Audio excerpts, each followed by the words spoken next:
PlayStation's fiscal year 2024 quarter one report came out, and the responses have been all but mild. They've been split from respectable despite current climate of hardware sales to, oh my God, PlayStation is collapsing. Now, the latter was kicked off as always from Bloomberg's own Takahashi. He is known as the resident PlayStation hater who finds a way to spin every fiscal report from the company into a negative. But what was more bewildering was some of the takes from those who are normally more balanced. Some were looking at the quarterly financials and saw a reason to call out doom and gloom, while others who usually take the opportunity to hate on PlayStation had a more reasonable measure and a more reasonable outlook on the matter. What in the world is going on here? Is this the upside down world, or is it simply that the news is slow, therefore causing angst? Or should we truly be hitting the panic button, not only on PlayStation consoles, but like some suggest, the business altogether as it relates to consoles? Well, we tackle all this on the next installment of The Spill, our gaming hot topic video series. This is going to be a good one. Let's get into it. What's up, people? It's your boy MM2K of Geeks Cloud Dosage, Hard Knock Digital Culture. And I'm back again with another episode of The Spill. This is where we talk about the hot button topic of the moment.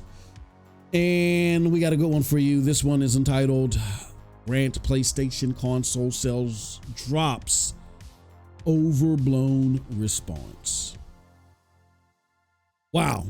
All right. So before we get into this one, do us a huge favor.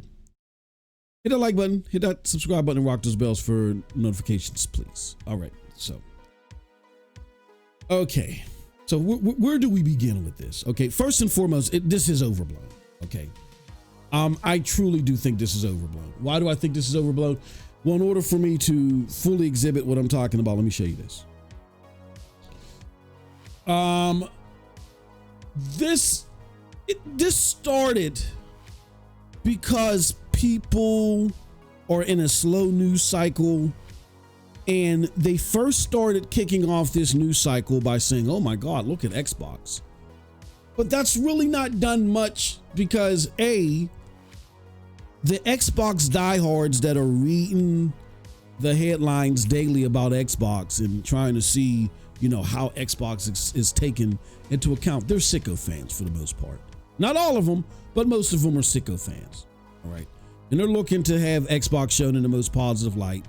And so therefore they negate and ignore a lot of stuff that they just at the beginning of the generation cared for. These are the same people that told you, oh, gaming on anything less than 4K 60 couldn't be me. Sounds like what PlayStation is going to be doing. And then when it seemed like that was going to be the flip of reality, that they were going to see more 4K 30 games. Oh, it's okay. It's all right. Microsoft has a reason, right? And so many other things they've backtracked on. So you're not going to get a rise out of them except for, oh, this is the hating media, and they're going to just benefit on their own podcast. The PlayStation people who either troll or just left Xbox altogether, whatever range of the spectrum they come from, they already said, okay, yeah, I mean, it's jarring watching this happen, but we knew this was going to happen. So putting a spotlight on the actual news regarding Xbox wasn't going to do it. They had to kick up some controversy, get emotions in a high gear. And it first started with Eurogamer, right? Eurogamer put out this crazy clickbaity article a few days ago where they said Square Enix sales dropped year on year despite release of Final Fantasy VII Rebirth. And what they try to do in the article is they try to blame the performance of Final Fantasy VII Rebirth for why the particular Square Enix quarter is not doing well. But what these rocket scientists didn't realize is that Final Fantasy VII Rebirth released quarter one calendar, not quarter one fiscal. So they tried to compare Final Fantasy 16 to Final Fantasy 7 and said, hey, last quarter one, Final Fantasy 16 brought it numbers up, so far. This quarter one, Final Fantasy 7 Rebirth didn't do the same thing. Not realizing that Final Fantasy 7 released quarter one calendar, where Final Fantasy 16 released the prior year quarter one fiscal. Two totally different time periods. So I asked people that were regurgitating this foolishness, like, what's going on here? Am I reading this right? And of course, to date, I've not gotten a response. So Eurogamer started it. They fell flat on their face. Here's where it went into high gear this week. Again, we had Takahashi Machizuki say, Sony sold 2.4 million units of PlayStation 5 during April through June's. Pace is slow. Increasing active users is key for growth. And blah, blah, blah, blah, blah, blah, blah. I hate PlayStation. I hate him. I hate him. I hate him. Jim Ryan took my side chick. I hate him. I hate him. I hate him. Right? So here was my response. I said, laugh my ass off. The hate is so strong in this dude. This is the best he could write this fiscal report. Gotta love it. So this is officially overblown stuff. It's been reported by other publications, as I'll soon show you in the true light that it really is. Is it the greatest news ever? No. But is it cause for alarm? Absolutely not. So this is what I want to do. To show you why this is overblown, I'm going to break I'm going to take two takes of this. One from Takahashi, which will be easy to debunk.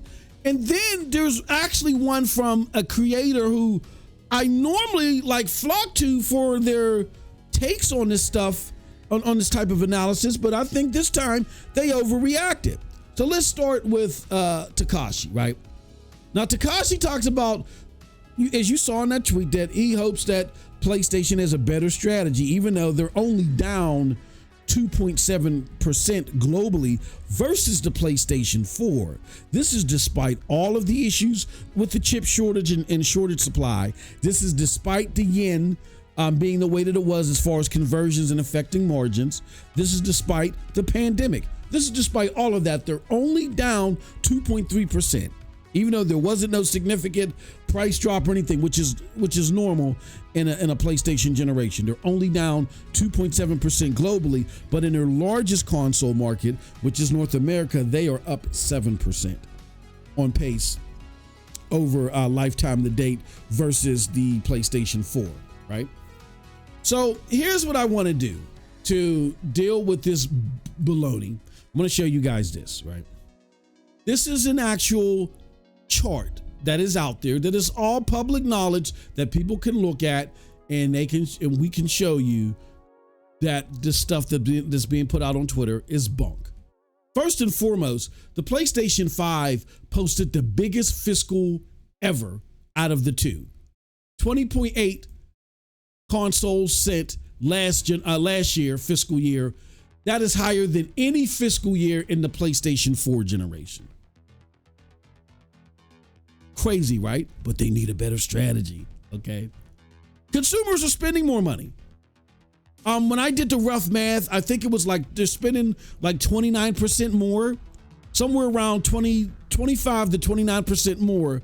They're spending 25 to 29% more per PlayStation than they were per unit last generation, right? So even though they're down less than 3% globally, they are spending 25 to 29% more per console. Gamers are.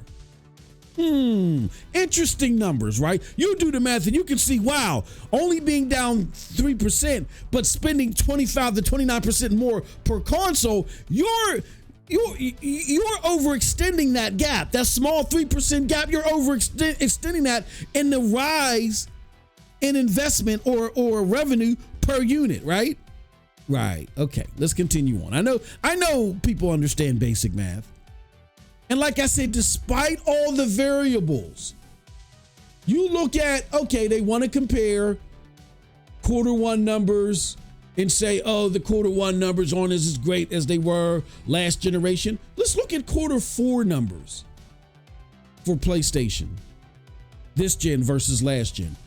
They are outselling last gen lifetime to date from an average of 2.7 last gen to 4.0 million. That's 1.3 million by average. They're outselling outpacing the PlayStation 4.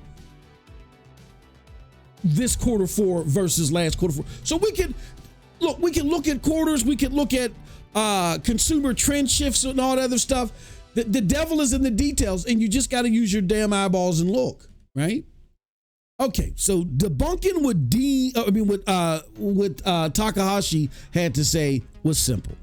I want to go to another tweet though, from someone who I normally say, wow, you guys are this individual.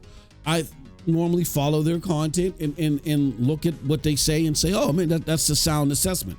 Not this time around. And again, nothing against Mr. John Welfare, as he's known on Twitter, and I believe that's his name on Reset Era as well. This is not a call to arms to go after John. I just categorically disagree with him, in my opinion, of my assessment of what's going on. John says PlayStation 5 shipping 2.4 million last quarter is crazy and not in a good way. Same quarter for launch in PlayStation 4 was 3.3 million. So he's simply saying, look, when you look at last gen and look at what the PlayStation was doing and look at this gen, their quarter one numbers are significantly down. And he is right. But here's the caveat, as I explained to John. I said, John, I get your point, but in my opinion, I don't see the activity as dire. 3 million is the usual, or greater than 3 million is the usual activity for PlayStation, or less than 3 million, I'm sorry, is the usual activity for PlayStation this gen from launch. Where Gen 8, that's last gen, it averaged out to 3.1 million. So yes, this generation in quarter one, they're averaging less than 3 million, where last generation they averaged around 3.1 million. I said, in contrast, though, PlayStation has converted quarter four into their second best versus last gen. You know what I'm saying? So that we just talked about that. Before, in quarter four, they averaged 2.7 million lifetime to date, but now they're averaging 4.0. It looks like a consumer trend shift with conjoined quarters. What do I mean by conjoined quarters? Look, quarter four is right before the next fiscal quarter one. So if you got a bunch of people who normally, you know what I'm saying, or would have like mediocre numbers in PlayStation, you know, when we talk about PlayStation, if their numbers were normally mediocre last gen, but then there was a boost the subsequent quarter after the fourth quarter, like quarter one of 2024 follows quarter four of 2023. So if the following quarter one is higher, but this time around the quarter one is lower, you got to look at the prior quarter four and say, oh, is there an activity shift? Is there something that PlayStation is doing to get people out earlier than normal, where they would normally wait till quarter one? The people that traditionally wait and buy games around quarter one that fit that demographic are now going a quarter early and doing it? Is that possibly what's happening? Here's what John says in response. He says, the January through March 2024 quarter was the result of over shipping to hit the revised 21 million fiscal year goals. That went all out with price cuts of Spider-Man 2. But John, that's proving my point, right? That's proving my point. Like, first and foremost, the over shipping thing I want to address in a second. But John, if PlayStation is doing conduct that they normally didn't do in quarter four to drive up sales, this could mean that these people that would normally wait, like this group right here, the 6.3 million, this is astronomically high. This is more than double the amount of the highest quarterly sales of the previous generation. Like the highest quarterly sales of the PlayStation 4 generation is 3.1. This is 6.3. This is double that amount.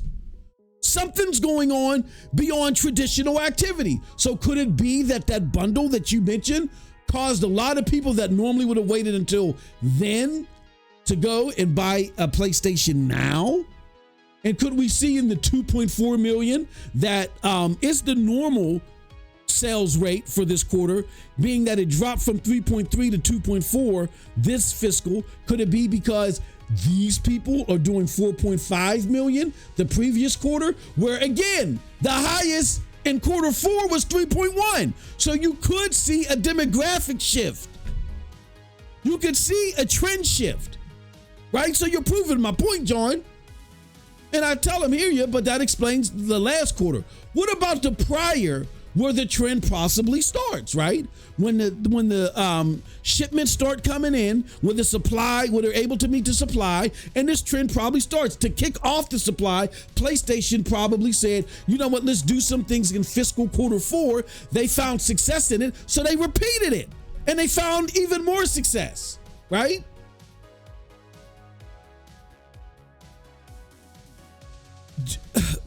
I think John was overreacting.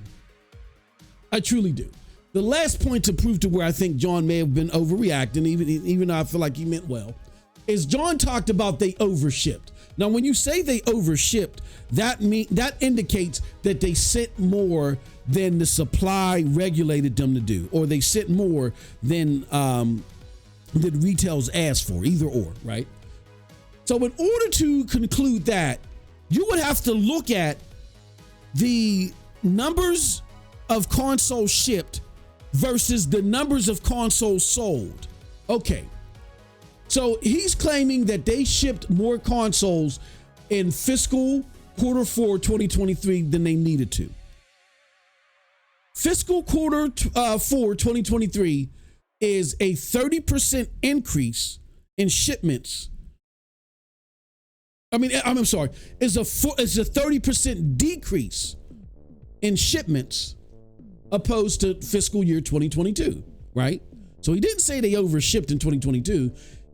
Fiscal year 2022 was likely because they could now meet demand, but they only decreased 30%. They only decreased 30% from that. He's thinking that they should have decreased more. But here's the thing. When you look at NPD, the largest region, right? The largest region where these consoles are being sold, Matt Piscatella tells you time after time that the hardware demands decreased only 30% to the prior year, right? He tells you time after time. Like first it was 4%, but then it went to 27 and 31%. I'm gonna show you right now. Hold on, let's see here if we can find the hardware numbers. Where are the hardware numbers at? Okay, January volume hardware fell 4%, but that's in January. But let's check out February. In February, hardware declined 30%, right? It declined 30% year over year. And then finally we look at March and hardware fell 32%, right? So PlayStation sent 30% less, and generally there was a 30% less in volume or sales volume only. The decline in what was shipped matches the decline in sales. So how can they overship when they met the demand of the sales? Right? If they overshipped, then there would have only been like maybe what, a 10% decrease, a 15% decrease. Like they didn't even reach the 21 million sales. It would have been easy for PlayStation to, instead of send out 4.5 million, they would have sent out 5 million. 5 million, you reach that 21 number, because they still fell short. You would have reached the 21 number if they were over shipping. But no, the decrease in what was shipped equals the decrease in demand. So they didn't overship. So here's the thing, y'all. In closing, I think we've proven that there is more overblown than actual smoke, let alone fire. Like Matt Piscatella totally disagrees. You know what I'm saying? He totally disagrees with that. Matt had put out a tweet where he said the consoles are just fine versus all this whining and crying that's going on out here, right? I think it's just a slow news week. Simply, some are just trying to capitalize on it. And I think in John's case, he just looked at the data wrong, because your analysis is only as good as the analyzer. I think he saw that. got antsy and then just perceived it wrong. Didn't really do the backdrop research to see that the conjoined quarters were there and that there could be something else going on here, right?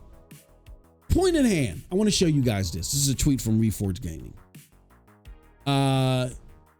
He's responding to Ryan McCaffrey, says, gosh, it's almost as if Sony and Microsoft too, after their numbers in last week's earnings report, have run out of people to sell $500 consoles to. Drop the price. Yes, there are many other factors, but the price is always a primary demand. So in good contrast, Reforged Gaming flips it around. He says the PlayStation 5 is pacing above the PlayStation 4. The numbers of PlayStation 5 sold last quarter matched the same quarter from 2022. It's almost as if the PlayStation 5 isn't running out of people to sell to, right?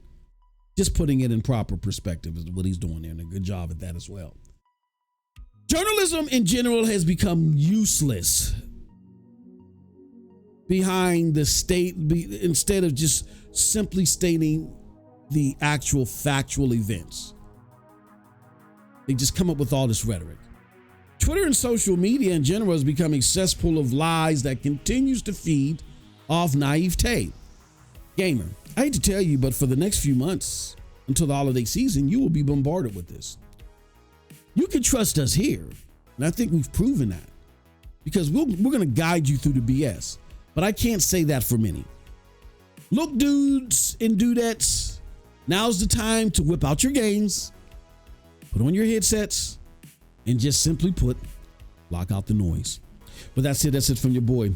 Let me know what you think about all this in the comments section below. It's like we always say, we're curious what I think. But if you're watching this along with NRO podcast, you're in for a special treat, so just stay tuned because the podcast is about to go live with me in Cold Blood. If you're watching this as a standalone video, check out the square to the left. It'll take you directly to that podcast where we'll elaborate on this much further. Like, everything is not peaches and roses with PlayStation. We're going to talk about that. We're going to talk about everything in totality, but it is not a dire situation at all. We're going to talk about the news with Xbox and a whole bunch of other stuff. Join us there. With that said, we appreciate everybody. Thank you.